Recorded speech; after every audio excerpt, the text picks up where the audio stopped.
माँ बाप अपने बच्चों के लिए क्या कुछ नहीं करते। अपना सुख, अपना आराम, यहाँ तक कि अपनी जिंदगी तक कुर्बान कर देते हैं।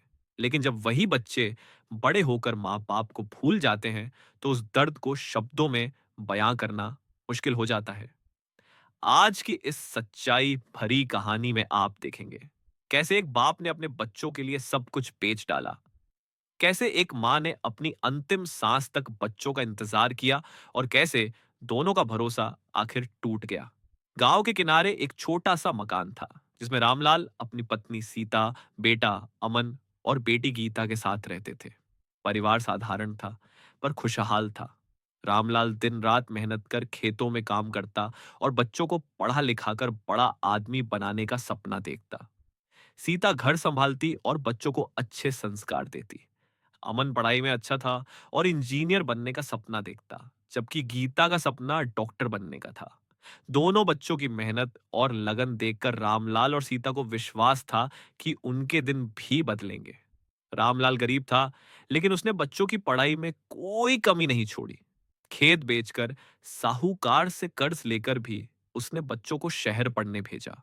गांव वाले अक्सर कहते, रामलाल, इतना कर्ज मत कर, गरीब आदमी के बच्चों का बड़ा सपना पूरा नहीं होता।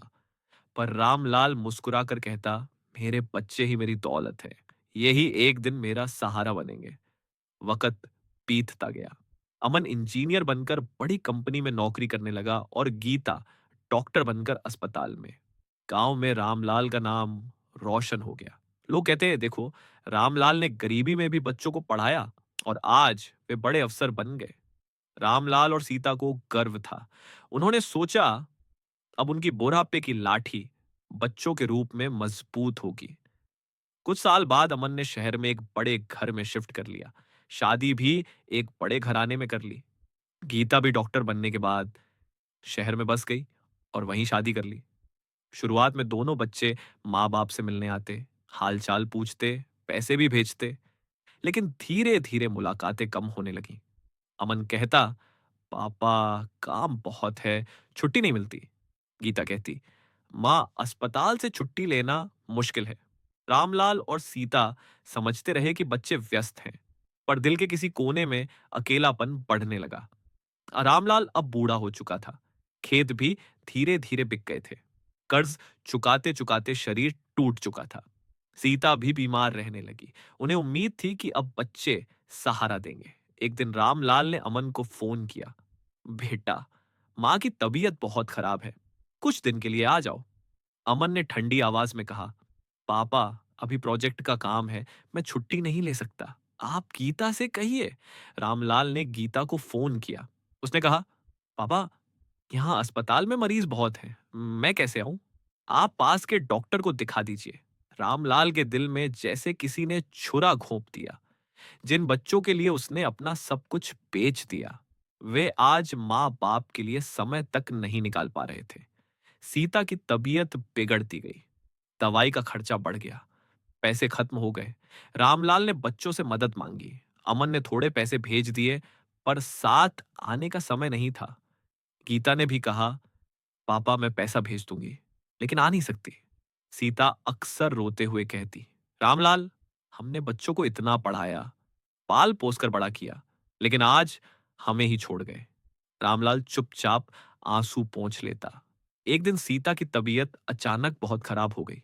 रामलाल गांव के ही डॉक्टर को बुलाया, लेकिन वह भी कह गया, अब इन्हें शहर ले जाइए, वरना हालत बिगड़ जाएगी।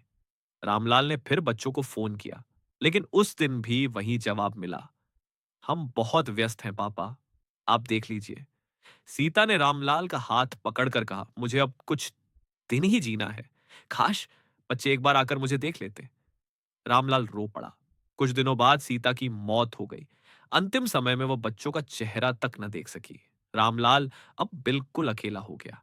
घर सुनसान हो गया।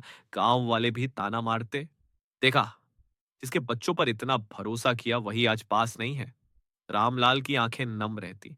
वह रोज चौपाल पर बैठा बच्चों के बारे में बातें करता, मेरा बेटा बड़ा इंजीनियर है, बेटी डॉक्टर है। लेकिन भीतर से वह टूट चुका था।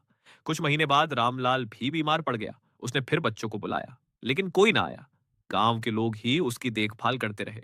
एक दिन उसने भी दुनिया को अलविदा कह दिया। अमन और गीता खबर सुनकर गांव पहुंचे, लेकिन तब तक बहुत देर हो चुकी थी। गांव वालों ने ताना मारा, जब माँ बाप जिंदा थे तब नहीं आए, अब आंसू बहाने आ गए हों। अमन और गीता रोते रह गए, पर रामलाल और सीता का भरोसा, उनका प्यार, उनकी उम्मीद सब मिट चुका था।